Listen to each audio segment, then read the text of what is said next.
This is Proclamation number 1052 signed by President Duterte declaring the 4th Sunday of November as National Bicycle Day.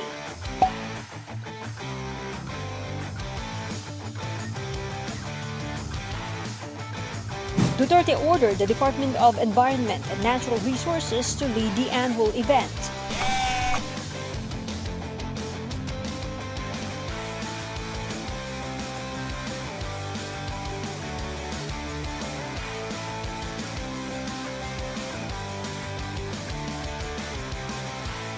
Enjoining all government agencies, state universities and colleges, and local government units to actively participate.